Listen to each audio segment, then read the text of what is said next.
Hey, welcome to the Workboard Workshop. I'm Al. Today we're going to cover something a little different. We're going to go into window trim.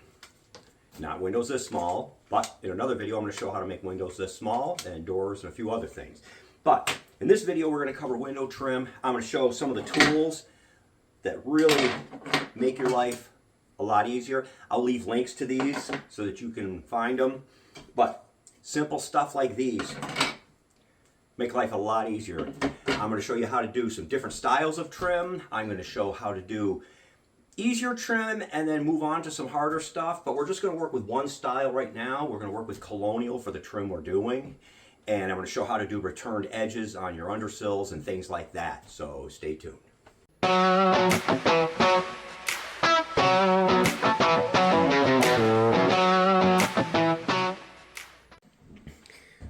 So before we start trimming out the windows, I just want to go over some different ideas. There are a ton of different ways to trim out windows.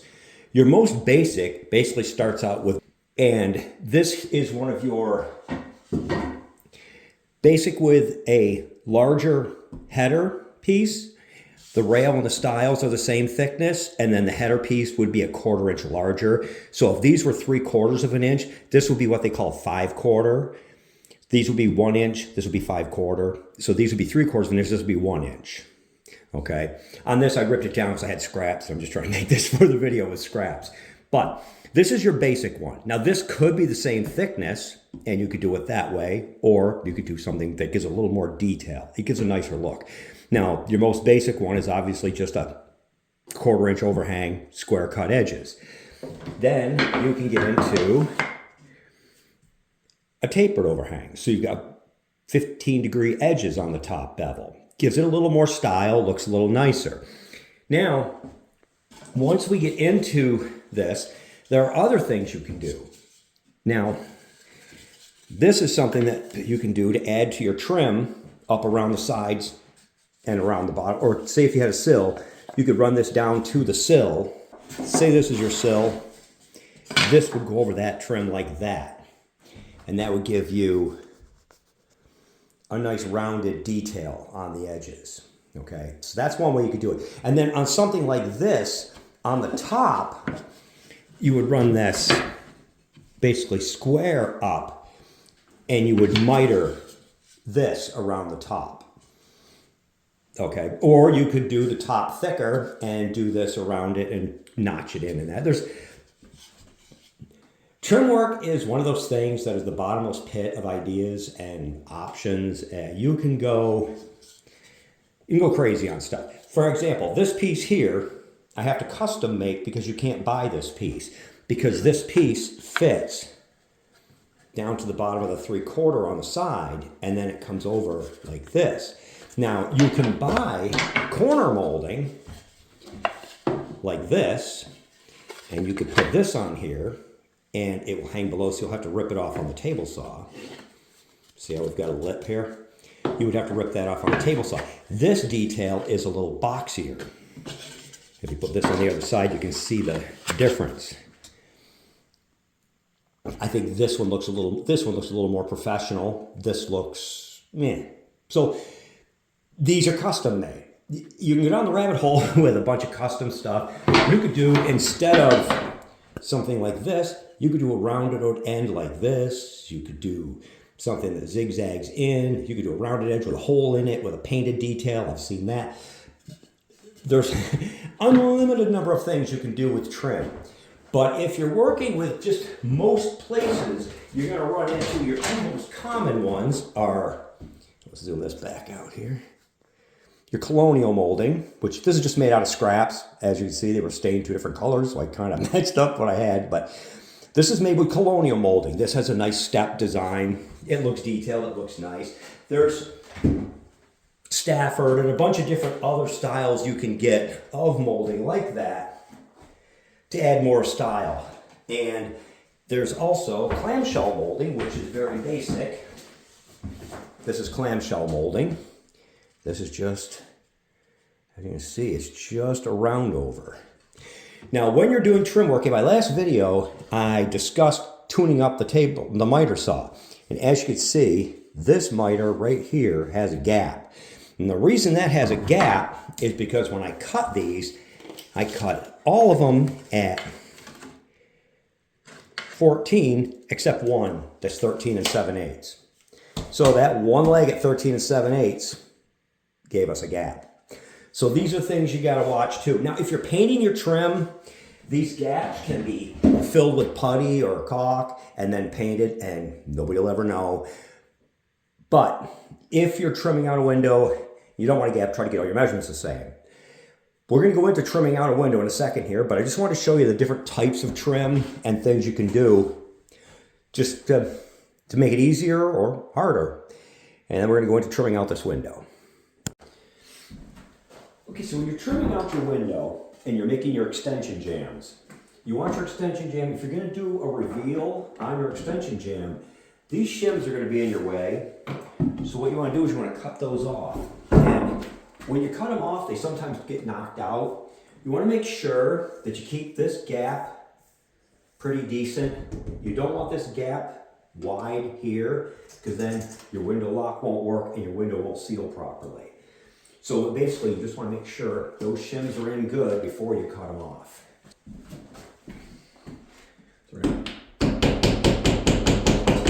Shim.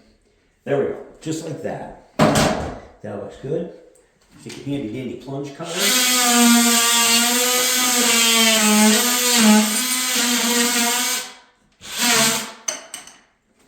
Okay, so when this window got installed, it didn't get centered perfectly in the opening, and part of that was the way things lined up on the outside. It got situated to this side a little bit more. If that happens, you'll have to adjust your extension jambs. So when you're prepping, one of these sanding rasps works really nice to prep your edges. But one of the things that causes this trim work to cost so much, and it is something that the beginner isn't going to want to tackle. If you look at this right here, this jack stud actually kicked over into our area so our piece wouldn't go in. So I had to rip both of these down to 1/2 inch for both sides. Then when I went to put the top in, that didn't have enough room for 3/4. So I had to rip that down. So this isn't for the faint of heart. And you trim guys who do this, I've done this for years and years and years. And this is the worst one. This is the hardest one in the house. But I picked that one to show you all the pitfalls of this. All the rest of the windows fit really well. Now on this part here, the 3/4 will give you a little reveal because these windows are set on shims when they're put in, if they're put in properly. Okay, so the sill is the first thing you want to make. On these extension jambs, we want to reveal. So I use my little tool here, get a reveal. And basically we're going to set this on that reveal. Then we want that same reveal on the face board. So you just take your trim piece, stick it on there, and mark the width. That is our width on this side. Now, since the measurement from here to here is 30 inches, I've marked 15. So you can just take your square off of that. There's your 15. And measure from here to there to get your measurement for this measurement. And then if you want to have your sill hang over 1/2 inch, 3/4, some people go 1 inch, I think 1 inch looks too big, but you make your sill over that. So if this is 18, you want to go 3/4, 18 3/4, 18.5. I would go 18 3/4 to start with, and you can clip it off. But if you're going to do a beveled sill, then you just want to make it the right size. So if you want a 3/4 reveal, you go 3/4. If you want a 1/2 inch reveal, go 18.5. Double it. So 37. So say a 1/2 inch reveal. This is a 1/2 inch reveal right here. So if your trim piece was on here, your sill will come out that far. And that's pretty decent. So the sill is the next thing we're going to make.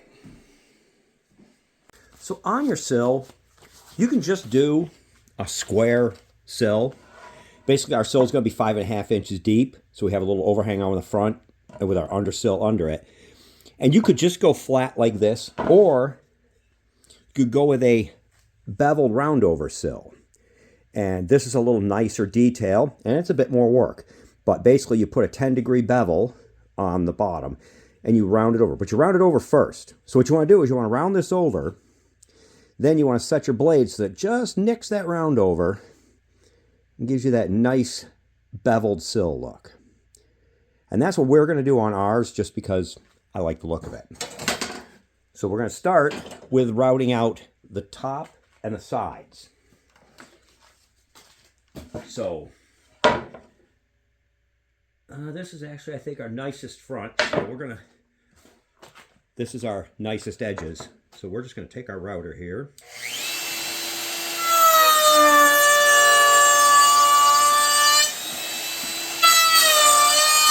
And I'm going to pause this for a second.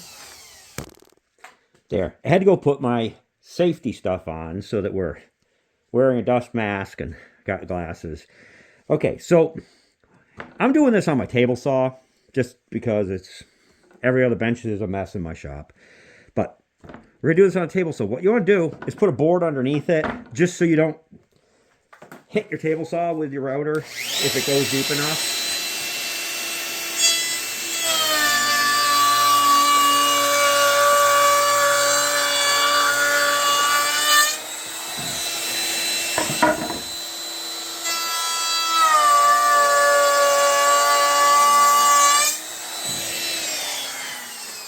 Okay, so there's our board rounded over.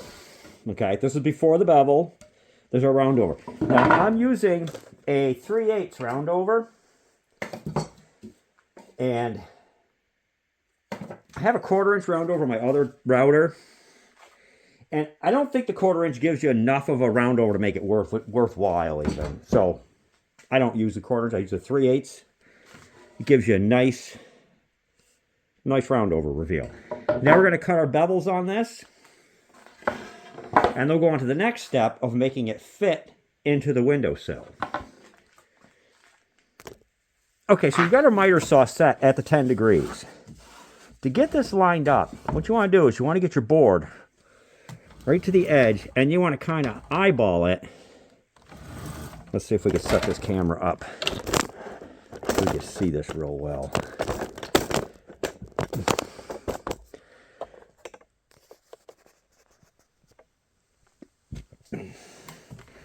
Kind of awkward to get this camera angle, but what we want to do, I'm going to tip this up so you can see.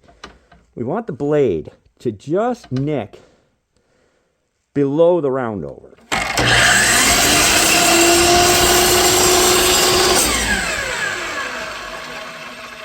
Just like that.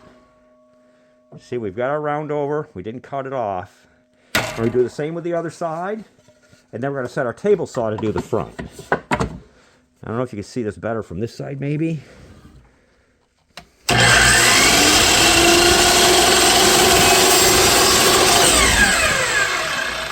And there is our bevel, okay? And we're going to set this up on the table saw for the same 10 degrees. We've got our table saw set at the 10 degrees, and we've got our fence set. And what we want to do is we want to set this so that it doesn't exactly take out everything you want the first try. As you can see, I didn't get quite where I wanted to. Now, on the next pass, I can come in a tiny bit and try to get it closer. And I got the camera too close, so I can't do it. Okay, here we go.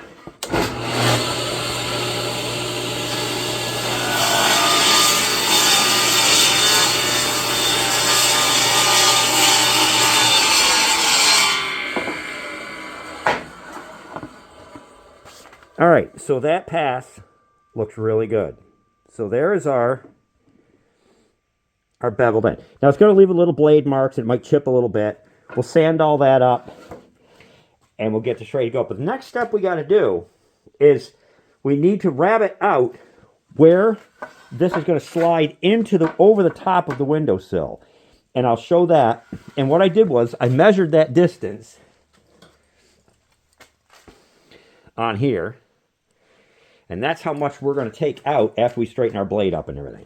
Now when you're setting up your blade for this cut, this is the depth we want, but that's the minimum. So if we just take this and set the fence to this with the blade, it'll give us a little leeway and actually be just fine that way.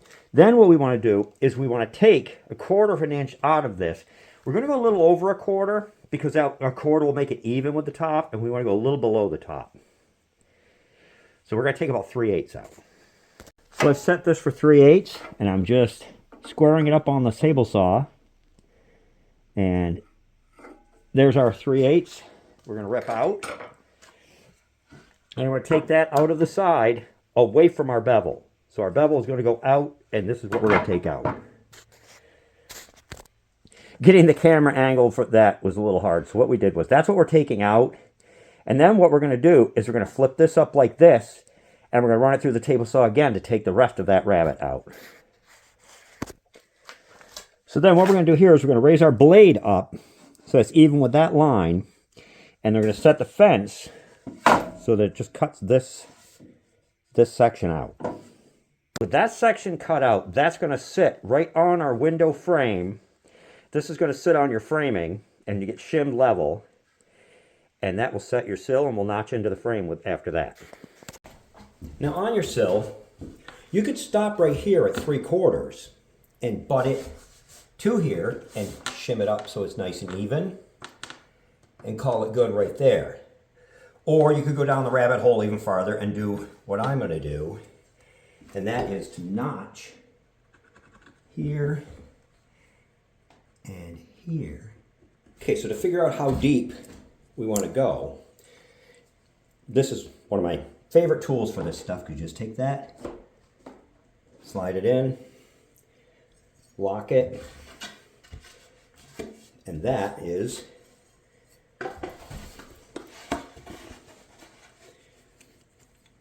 I get this hook under my arm.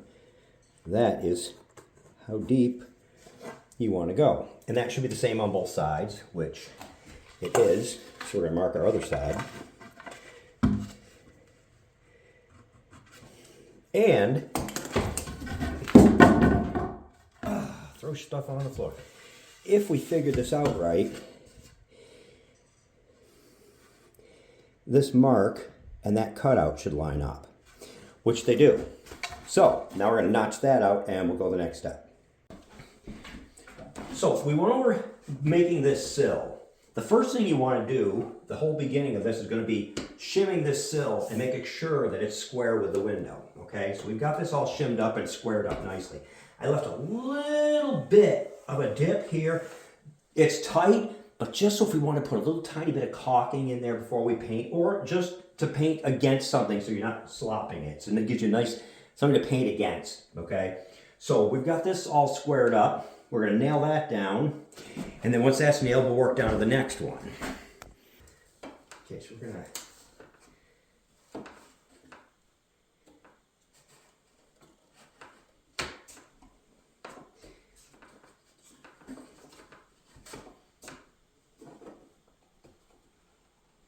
Okay, there we go.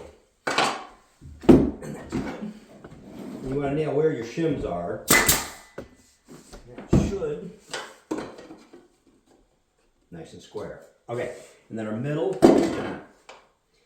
get that shimmed up. All right. Of course, I'm out of shims, but I'll get some more shims. But you're going to shim the middle up, and you put some nails in that, and then we'll take a plunge cutter and we'll cut those shims off.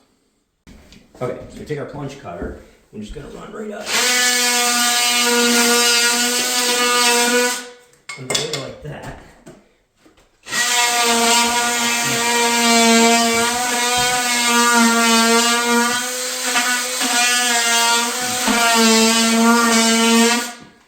Clip those off, and that'll give us the shim for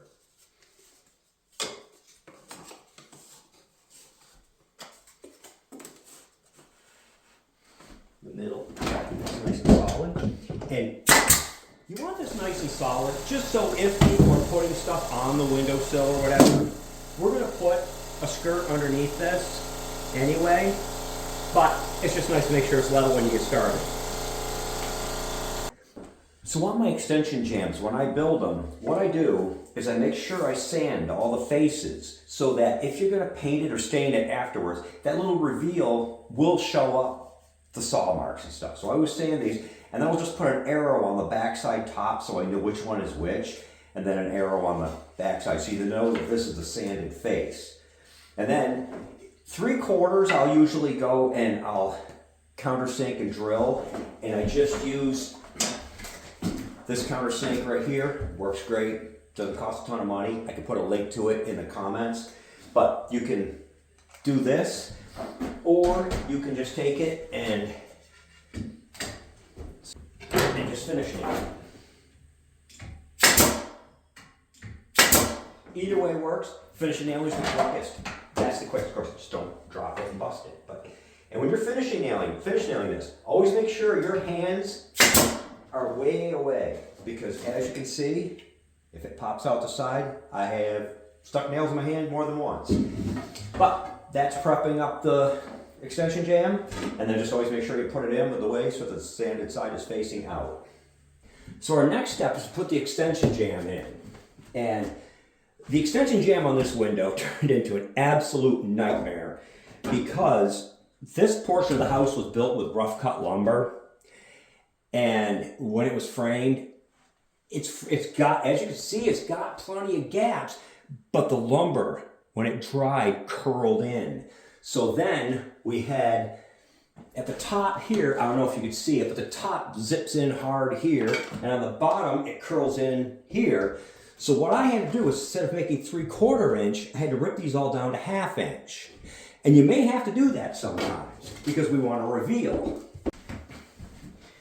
So if you're starting with a shim, and you're close, but you bottom out, this tool right here is really quick and handy. Just clip that shim off, and slide it in again. And we are still a little bit off, so we're going to clip. Try that much. And that's perfect. Okay, so we've got our 2 shims in here, and what we've got is our reveal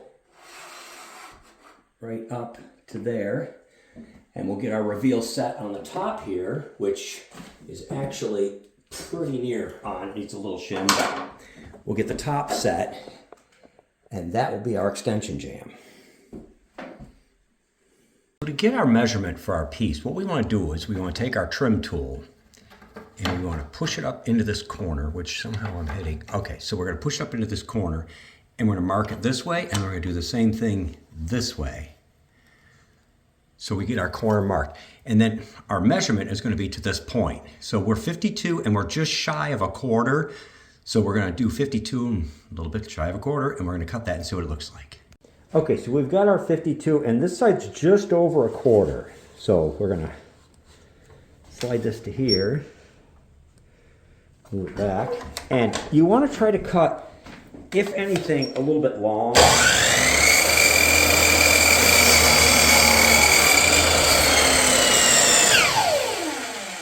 And we had a little bit of chip out here because I'm using basically used lumber, but that doesn't matter here. You won't have that with fresh stuff. Okay, so we've got our cut, and we're going to go take this and put it up. I'm going to show you what it looks like. Okay, so here's our piece lined up, and what we're going to do is, and there's a ton of ways to do this, but we're going to put the 2 sides in tacked at the top, and then we're going to adjust and then nail the rest. Okay, so we're going to set this side right on our mark here, and we're going to actually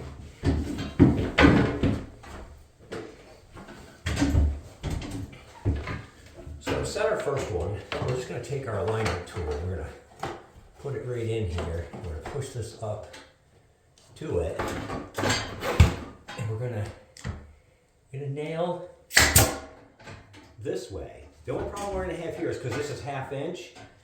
We're going to have to nail this way. Okay, so that did it. So we're just going to go down just one little bit. Another nail. And we're going this way so that we don't have blowout. Going this way has a chance of that. Now we're going to line up our other side. and we're not going to put a ton of nails in it. We're just going to get the top set. So we're going to take this side and we're going to set it.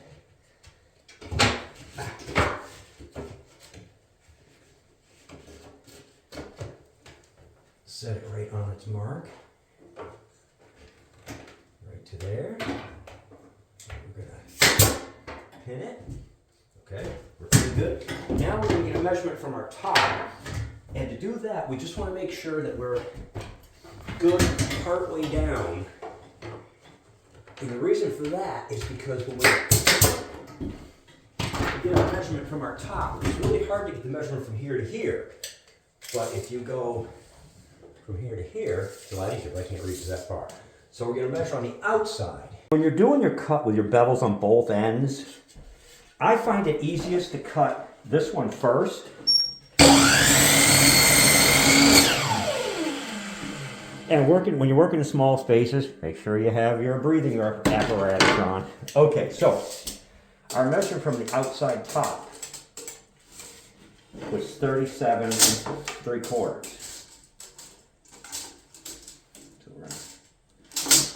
So we're gonna get this hooked eventually. Okay, so 37 3/4.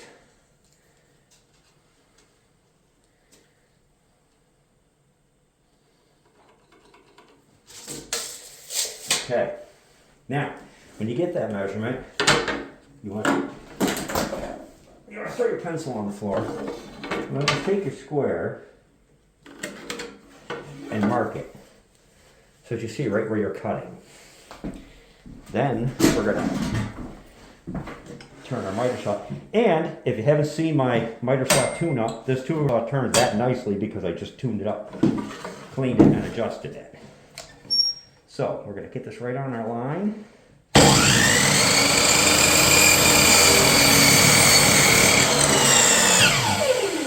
Okay, now we're going to go and we're going to set this piece up. Okay, so we've got our piece cut. First thing you want to do is just throw some glue on here. And I know people use CA glue and all kinds of things. I've used the CA glue. And I actually am pretty impressed with how it works, but good old tight bond 2, 3, original, whatever, works really nice. Okay, so we've got our glue on here. And our piece fits perfect. We're going to take it and we're going to set the first side. And then we're going to set this side. And then you can pull your middle up nice. Okay, we've got our set. Now, what you want to do is you want to take a shim, get that corner looking perfect. So our corner is absolutely perfect right there. Then you can nail it. At this point, you can finish nail this, and then you can do the same thing over on this side. Now, you don't always have to have a shim. This side right here is perfect without a shim. So this side here, absolutely perfect. No need for any adjustment. This side here, it just has a little bit of a warp there. So it's spread out a little bit. So sticking a shim in there tightens that gap up perfect. So when you nail that, that gap is perfect.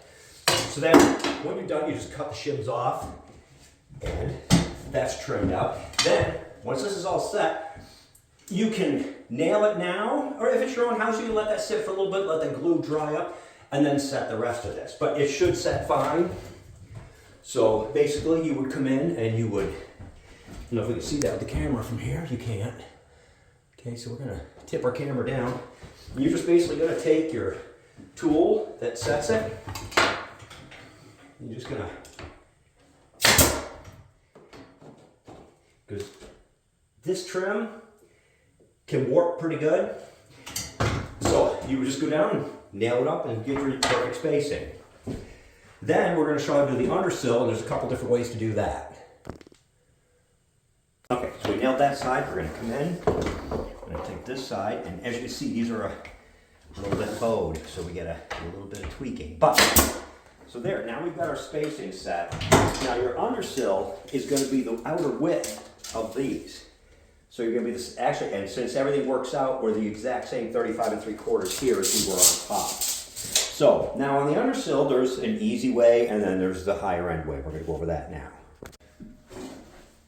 So on your undersill, you can do a straight cut, like this if you want. You could do a 10-degree, just cut off like that. Or you could do what we call a return. What I'm going to do is I'm going to show how to do a return. And what the return is cutting this piece and returning it back into itself so that you have this detailed edge instead of just a mitered off edge. Now on this type of molding, it's not as important, but when you're doing some higher end molding, you really want this to look a little nicer than just a cut off end. And when you paint it or stain it, it looks better with a return. So that's what we're going to do in this. And then our undersill piece is going to go just like this, and it's going to line up with where this comes down, something like that. And then on this side, it should line up with this, which is what we've got. So that's your undersill. And we're going to show how to do the returns on that next. So when you're getting your measurement for this, you want to make sure you measure it from the top, because this is going to narrow as you cut. So we're going to cut this.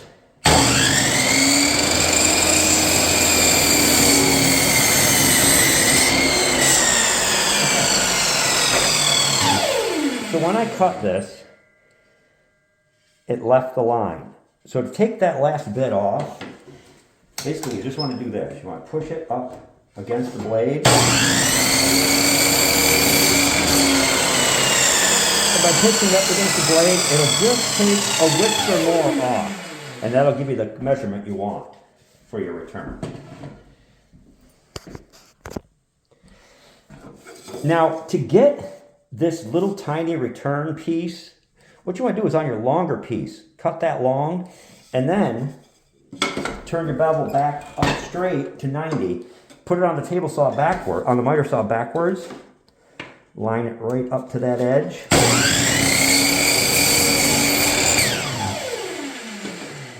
And now it's perfect. All right, we're going to do the exact same thing on the other side.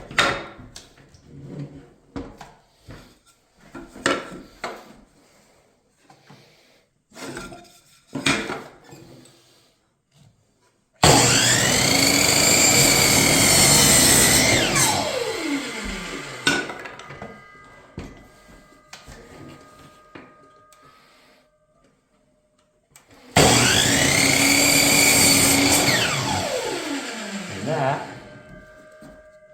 is our perfect return. Okay, so we'll glue those on and show what that undersill looks like. So on this part, this is where the CA glue really shines, because we can just take our CA glue, put it on here, bring a little activator on this side. All right, I might get carried away with the activator, but now you line this up just like that. And there's our return ready to mount. Now we do the same thing on the other side. Once I find a piece that I cut. Oh, here it is. All right, we're gonna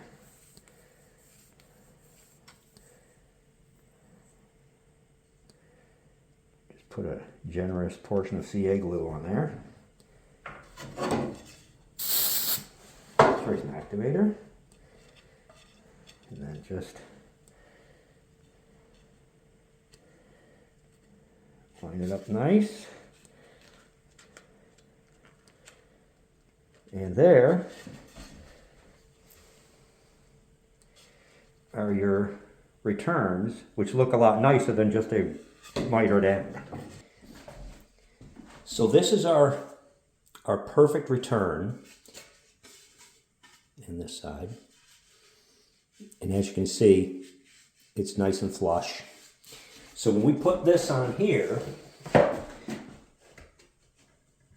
this is going to line up with the edge of here.